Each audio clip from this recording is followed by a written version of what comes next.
Welcome to the 53rd edition of Women's Wrestling Weekly, the show. I'm Kyle Klingman, joined by Scott Beck. Scott, just one piece of housekeeping, and that is when we mentioned Menlo last week, I just want to reinforce that that was an administrative issue. That was not a women's wrestling, men's wrestling. So when they missed that meeting, I want to make sure that it's clear that this wasn't just something that happened to the wrestling program. The wrestling program is wrapped into that, but it was a situation where they missed this meeting for the entire athletic program. So I want to make sure I was That was clear the on that. feeling I got just the way you described it. I don't really know, and you and I never talked about it, but that was the sense I got, that it wasn't like the wrestling coaches made a mistake or something. It didn't come off that way, but that at least is good to hear that we're not self-sabotaging, right? Second thing, and you will relate to this, is when you go down a wrestling rabbit hole. I just went down a Landry VonGonten rabbit hole after last weekend's USA Wrestling preseason nationals. She won, had a spectacular tournament. I loved her mentality on this. She got third at Super 32 and then decided to bump up to 140. She's normally a 130 pounder, and she said, I'm not ranked pound for pound anyway. I might as well go up to 140. She looked as good as I've seen her in the semifinal match against Laura Akpan. Both were at the Who's Number One event. She won 17-0 there, and it sparked some interest for me because I really like her. She says she's not good at interviews or doesn't like interviews, and that's hogwash. She's really good. She's articulate. She's engaging. She got third at Super 32, and isn't it interesting how there can be one person that can kind of give you problems? And she had one with Brooklyn Perez. She lost 6-6 in the quarters. She got pancaked in that situation. Those are the 4-minute matches, so you really didn't have time to come back. And then for third place, she beat Brooklyn Perez 14-4, but almost identical situation. She got pancaked again. So there's just always this situation where someone gives you a little bit of an issue, and then going back further, she wrestled her at Women's Nationals, got the fall, but there were just some situations where she gave her problems in that match. But I'm all in with Landry VonGonten. She's got great skills, and what I like is when you talk to her in interviews, she's all internal. She's not letting outside noise get in the way of anything that she's going to accomplish. I try to keep humble, so it really the confidence boosts me a little bit, but I just keep my head down, keep grinding. I know there's still people out there that can beat me any day, and I just keep working to improve what I need to improve. She's very focused on the process, and I think she's one of these wrestlers. If she keeps going, keeps developing, she actually got to the finals of U17 World Team Trials, lost, of course, to Taina Fernandez. But she's one of these people, if she can continue to focus, lock in, I just think the sky's the limit for her. And she, of course, was the one at 16U Nationals, had that surprised look on her face when she won in the finals. I just love that. Went down the rabbit hole of Landry VonGonten. I know you can relate to going down those rabbit holes, but I'm a big fan of hers. Well, it's kind of funny when you do go in the rabbit holes, which I've been in many a rabbit hole. Some late night rabbit holes. Once you start, next thing you look up, it's hours later.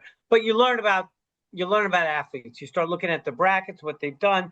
You watch their matches, you see their interviews, and number one, just to the interviewing thing, I'd say for regardless of what you do or don't do in wrestling, it's good skill for life. So it's good to be able to articulate yourself and speak under the gun. And it's absolutely something that the more you do it, the more comfortable you feel. There's some people that are always a little self-critical. If I hear my own voice on my own interviews, I just cringe, So, we don't always love the way we think we come off, but for the most part, people come up better than they think, especially when it's sincere. Especially, I love interviews, especially with the younger athletes. When you listen and they're really thoughtful and introspective and honest, they're listening. And I think that's the biggest skill for giving a good interview is to actually listen to the question, process it, and give it, a fair answer. But I've always been impressed with her, since we started following her. Really tough competitor. And she's impressed me. And there is no better feeling. I mean, I guess there's a better feeling of just ripping through a bracket and winning a tournament. But it's pretty cool when you lose to somebody in the front and then you go back and then you get them for third and fourth, especially if it's a solid win. So that is, a skill. Repechage is funny in freestyle. I'll just add this other thought process.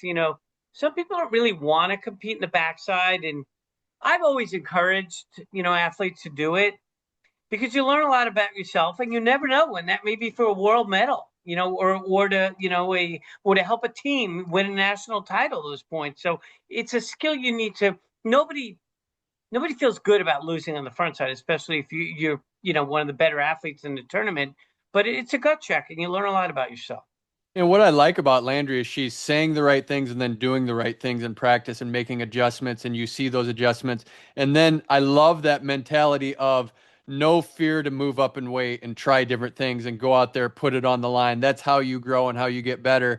And so you just hear a lot of people in the interviews, you just hear maybe, I don't think you're going down the right path there. You can course correct, but she's saying the right thing. She's saying, I'm humble. I don't want to think I'm bigger than what I am. And so there's a lot to learn there. And so Yeah. you see technically too how that's translating over and the skills she's developing. And then she is a good interview too. She can say that she doesn't like doing it, but she's good. Yeah. And at the younger ages especially, you have to be willing to challenge yourself, especially at these for the really good ones, they're not really challenged locally in many cases around their weight. So either you have to be willing, if there is somebody really good locally, a weight up, or maybe even lower in cut, but to go up and challenge somebody, or nationally, like it's just that's how you get better. It's is the goal to be undefeated and never lose a match, when you're in high school, or is the goal to just keep improving? And, we've seen that with a lot of the good ones. Taina Fernandez has not been afraid to go different weights. We just saw that with Epinesa Elison when she went up, to wrestle Fernandez. And yeah, I guess she could have stayed her weight, maybe, one who's number one. But I respect that. And I think it's really important, the big picture, as part of the growth cycle of the sport. We got to mention Taina Fernandez again.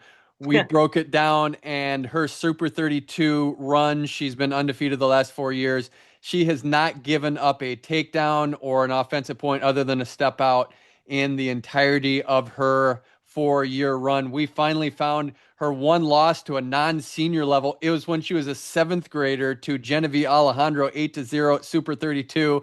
And Genevieve Alejandro eventually became a National Collegiate Women's Wrestling Championship finalist. This is insane how good she has done. Taina Fernandez, you just keep talking about her. We keep talking about her. These statistics and what we're able to say about what she's done, it's just so impressive that she's doing this against senior level competition. She has an unbelievable hit list. Just my hat's It's off to her. unbelievable. And Yeah. and it's kind of funny because I randomly, literally randomly, because I was watching matches of somebody else, I got into a rabbit hole, and that person had wrestled Fernandez a couple of times. And it's pretty fun to just watch just the relentless attacking. And not dumb attacking. It's not flipping attacks. It's attacks through aggressive hand fighting, moving forward, leg attacks. She's really good. It's going to be really fun to see, where she ultimately is. I think the biggest thing for her, knock on wood, is just to stay healthy. And she makes it fun to follow. It's just always fun to see what she's doing, where she goes, how she's able to compete, who she's going to compete against. It's fun. Yeah, and even if you watch like just the way she walks out on the mat, the way she shakes refs' hands, opponents' hands, coaches, she's respectful. So it's a pleasure. We've talked so much about this folk style freestyle for high school, and we're on the opinion that it should eventually go to freestyle. But this is how goofy women's high school wrestling can be, that when we rank, we're ranking with folk style and freestyle results combined. And I know it's nearly impossible to separate this out, but when we're saying this is essentially two different sports, and then you mix it all together because they're competing at these tournaments together, it is funny that you are having two sets of rankings for two different styles. It probably should be women's freestyle high school rankings, women's folk style high school rankings. I know that's an impossibility, but they are that different. And to go down those two lanes would be hard, but it should be that way. I mean, there's a lot of crossover. I mean, you're in situations. I remember with Michaela when, my daughter's like wrestling freestyle, and she goes like the only folk style. Once she decided to abandon folk style after ninth grade, it was like she went in 10th grade to Folkstyle Nationals, but literally would just take people down and let them up. And the goal was hopefully not to get ridden, I guess. And, if somebody chose top, she was good enough to get out on most, except probably for Gracie Figueroa. But, I mean, it just became, but the crazy thing is she'd win matches by 6 points or 5 points and have 7 takedowns to 0, because you're doing the yo-yo thing. There were no 3-point takedowns, and it was 2. So you're letting somebody up, and then they choose bottom, you let them up, and then they choose neutral. So, or you choose neutral. So it's like, it's different, but I mean, you take what you can get. I just don't, if you and I, well, we'll see. God willing, maybe we are doing this in 4 years. We'll see. But I think 4 years from now, if we are doing this, we're not having this discussion. I think it will have evolved and picked the direction of freestyle in a much more clear fashion. But right now, some states just don't have that infrastructure or aren't doing it. So until you do that, I guess you got to take what you can get, right?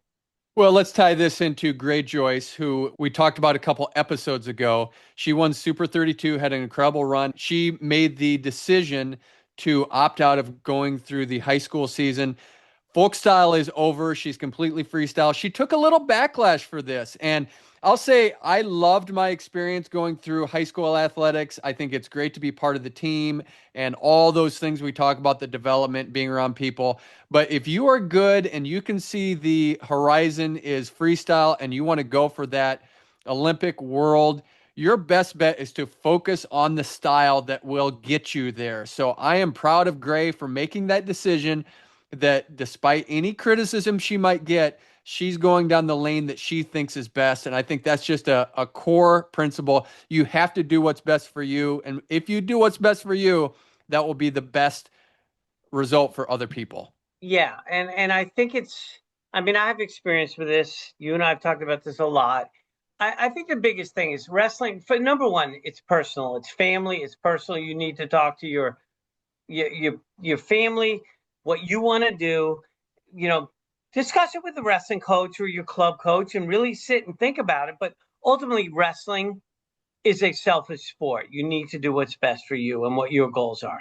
And, the camaraderie in the team stuff, it is fun. I mean, I wrestled in high school and college. It's fun to be on the team. You have some of my best friends still are from my team days.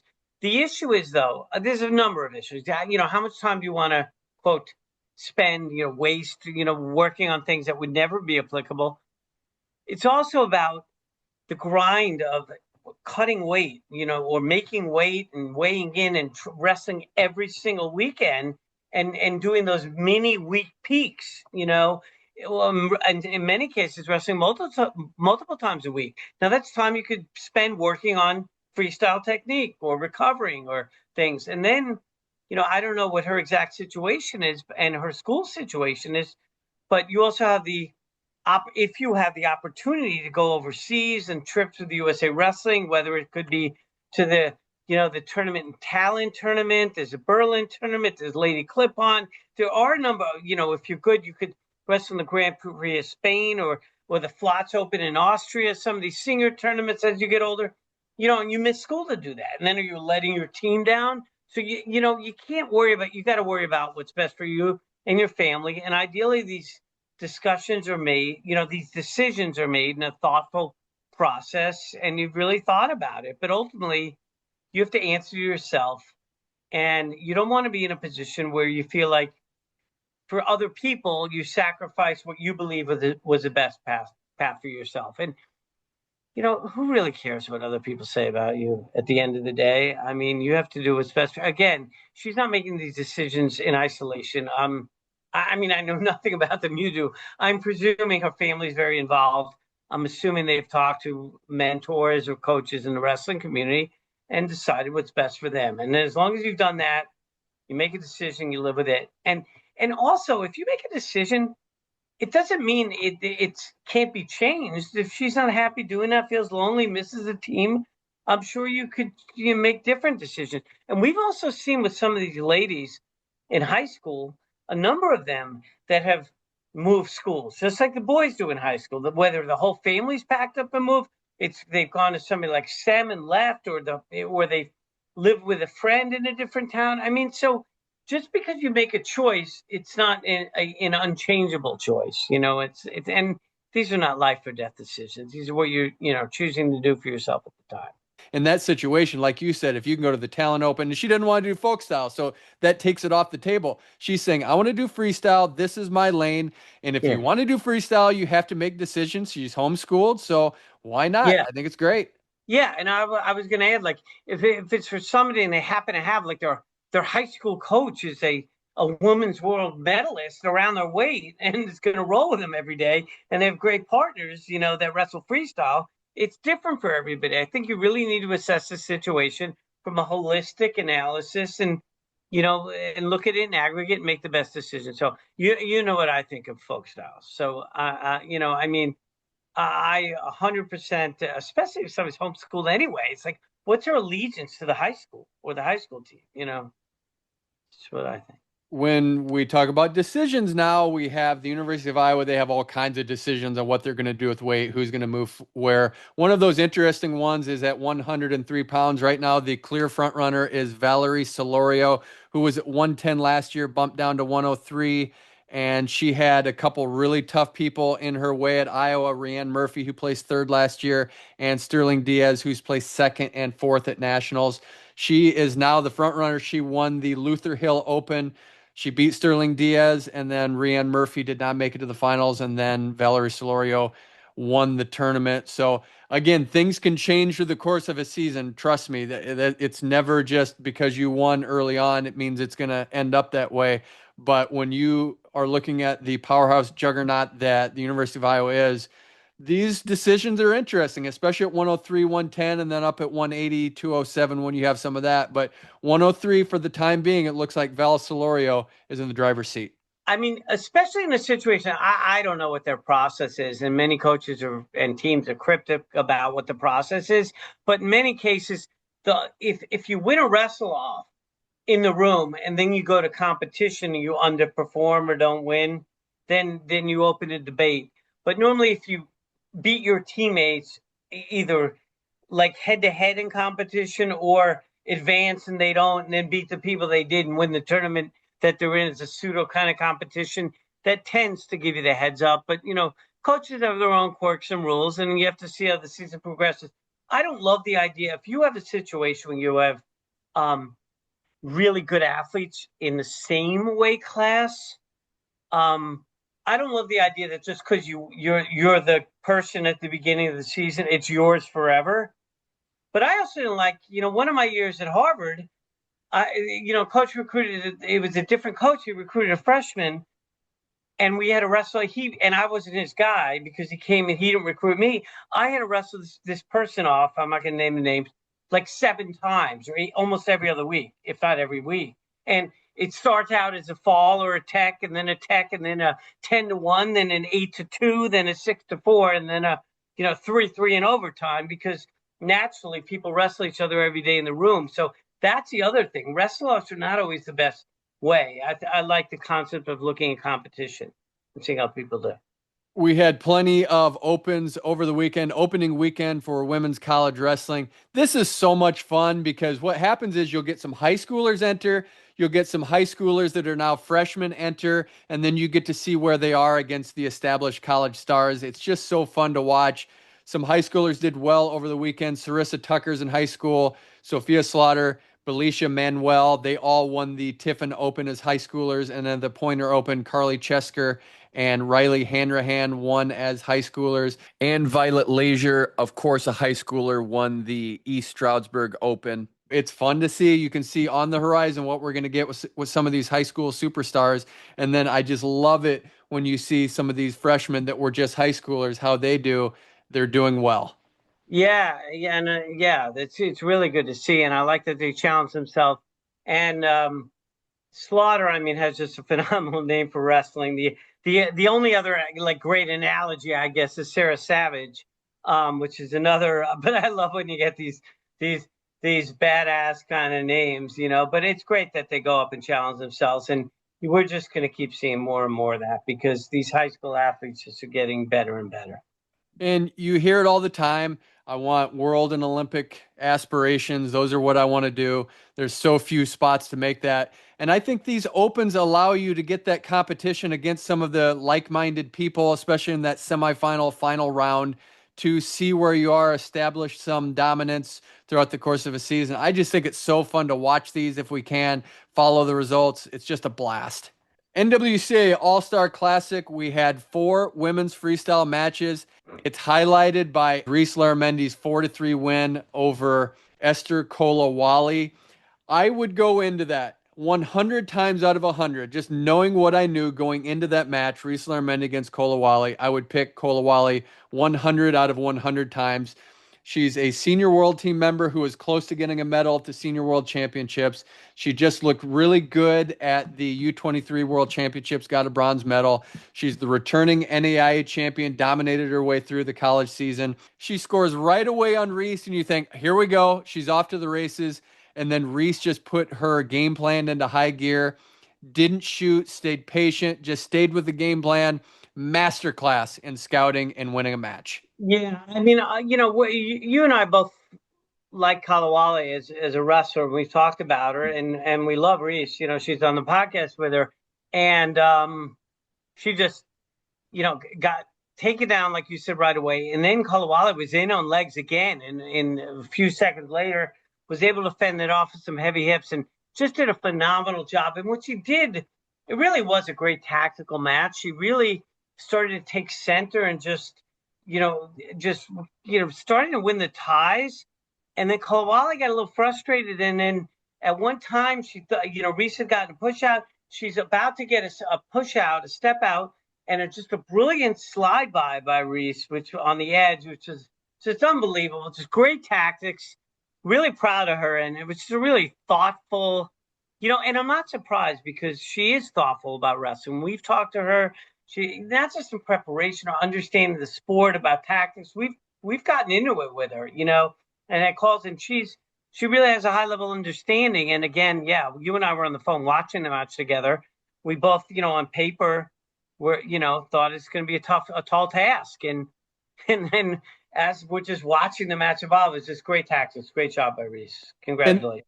And the All-Star Classic is interesting because you have weeks, possibly a month to prepare for this one matchup, and you saw that play out. It isn't the U.S. Open or the World Team Trials where you might not know who you're going to face, and then they're coming up in 30 minutes, an hour. You've had a lot of time to prepare for this match, sort of like Who's Number One, where you know who you're going against, so you know tactics, you can break things down. Even the national tournament, you might not know who you're going to wrestle until after the semifinals. Yeah, then sometimes you waste energy. Like, you can't game plan for everybody or somebody because it may be a big waste of time. I mean, it's had so many times where you sit and say, well, we're probably going to wrestle her, and they wrestle none of them. And you realize it's just mental energy. I mean, you want to be prepared for everybody, understand what people do, but a lot of that can be done on the fly. But this was a master game plan, by the Iowa staff. Chung Corner, I'm sure Tanya and Gary. I mean, just great preparation. Katie Lang won 11-3 over Zaina McBride. Bella Mir won 2-2 over Latifa McBride. It was interesting. It was a slowed down match. They had both pinned each other going into that. Sage Mortimer in the grand finale, she just does what she does. Really, Selena Shotwell wrestled an outstanding match through the entirety. She had lost 12-0 at the World Team Trials, and she came out and really did a good job of slowing it down too. But Sage Mortimer does Sage things. She got the 4 on the headlock and won 6-2. She tried a couple of times. She ultimately hit one. Yeah, I mean, I thought Shotwell looked very good, actually, and she really did. And Sage is kind of like a tweener between 50 and 53. And I think the length, wrestling lanky people, if you're a little shorter, it can be difficult, especially people that know how to use the length.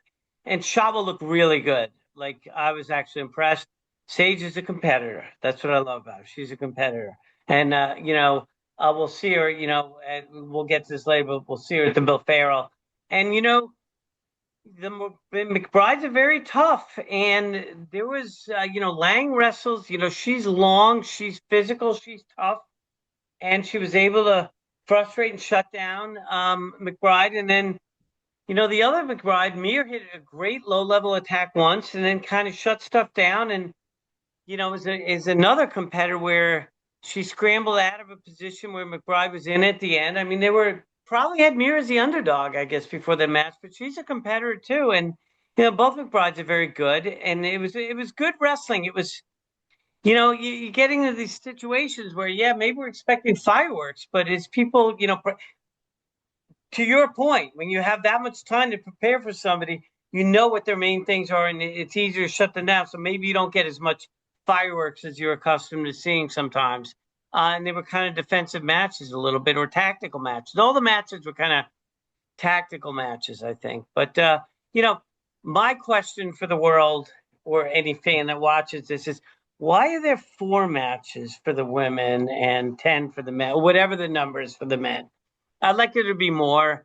And freestyle is so much more fun to watch than folk style. Now we're going to dive into what we are excited about coming up this weekend, the Bill Farrell Memorial International. Before we get into what we can get excited about there, I want to do something.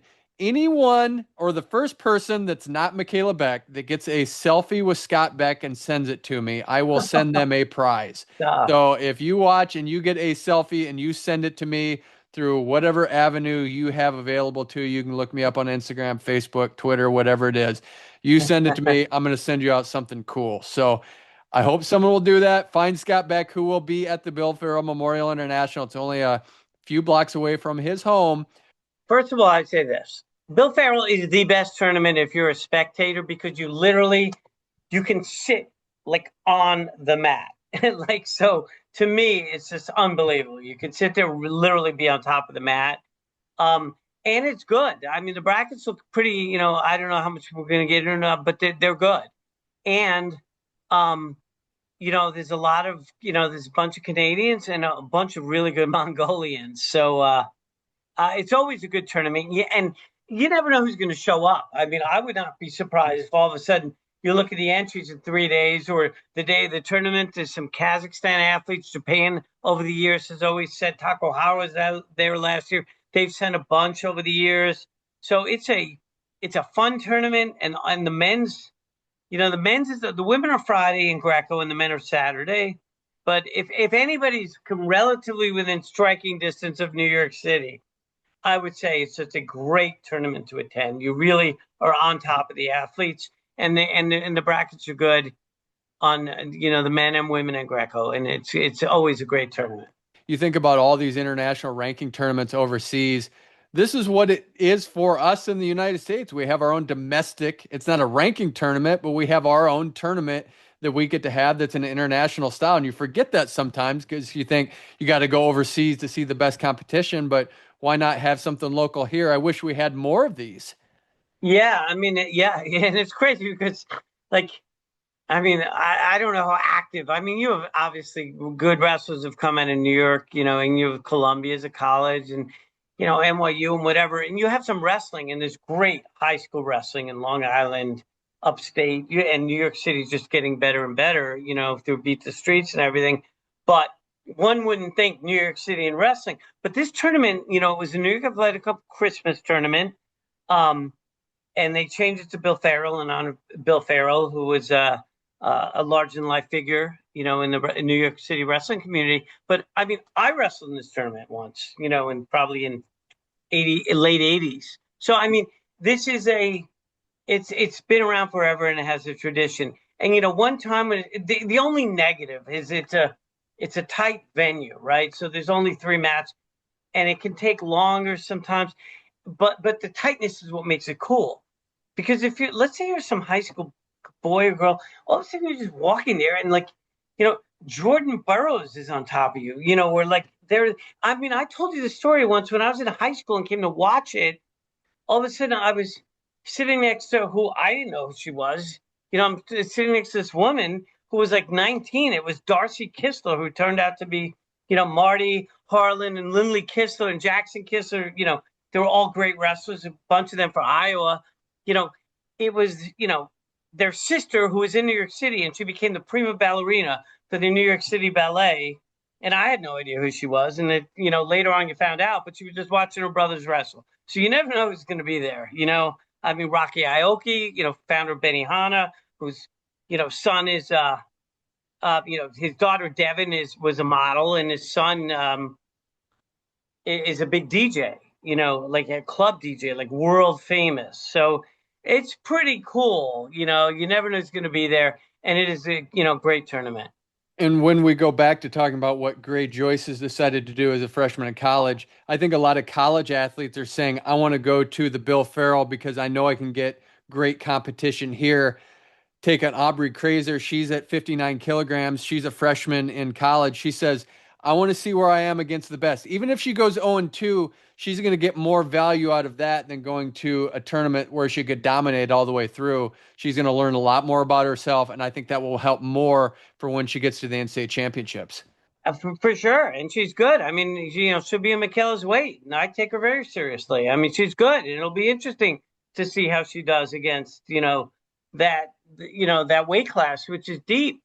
It's a tough weight class, so we'll see. You had an interesting interaction at an establishment in New York City. You met someone who was friends with a two-time Olympian. Is that right? I was literally watching a football game, and it was New York City Marathon today. So it was a lot of crowd and a lot of people. And the person next to me is a woman, and she's wearing like all this 49ers gear. And we just start talking. Say, "Oh, you're from San Francisco?" She said, "Well, I lived in LA, but I'm originally from Guam." I said, "Really? You're from Guam?" We start talking. And then I was wearing a shirt that it was actually a Wisconsin wrestling sweatshirt. She said, "Oh, wrestling?" I said, "Yeah." She goes, "Oh, one of my friends,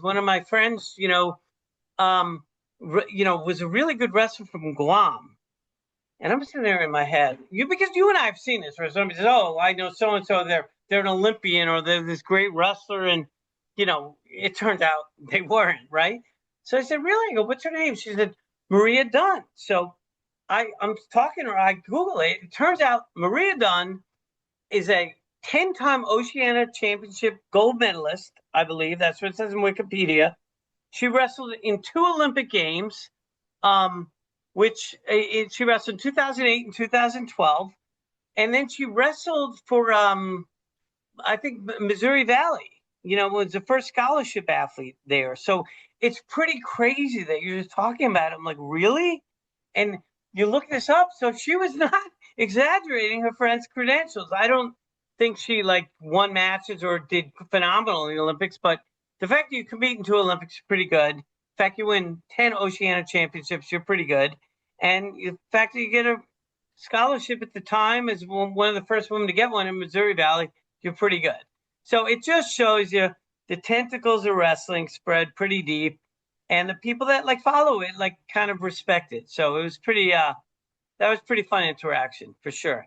And I want to add one other thing, Kyle, just back to the Bill Farrell with, and you'll have randoms 59, there's the Mongolian that just took a world bronze medal. And then 62, you have Suki, who's, Tech Macy Kilty a couple of times, a world champion in 14 and in 24, I think, last year. So, I mean, there's going to be some good, the Mongolian center very good across the spectrum. And you'll, Gadina's from Canada.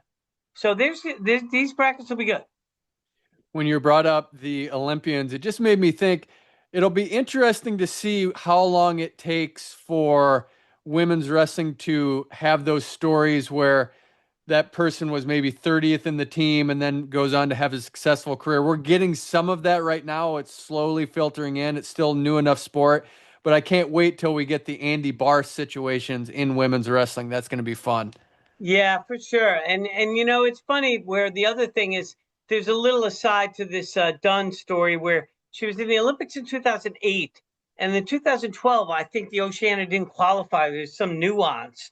And she was going to go to the world qualifier. And then it turned out that there was something called the tripartite allocation, where she was picked as one of the 3 women. There were 3 women, 3 men that the federation just picked as athletes. So she found it right before the qualification, and then wound up not having to go to the tournament because she was chosen. So obviously she's a good ambassador for the sport. So live and learn. And little did I think, kind of just walking around to the New York City Marathon and going to watch a little football in a local place, that I'd be sitting next to somebody from Guam who knows probably the only 2-time Olympian in women's wrestling in Guam history to date. Shannon Williams going into the National Wrestling Hall of Fame 27 years after her last competition.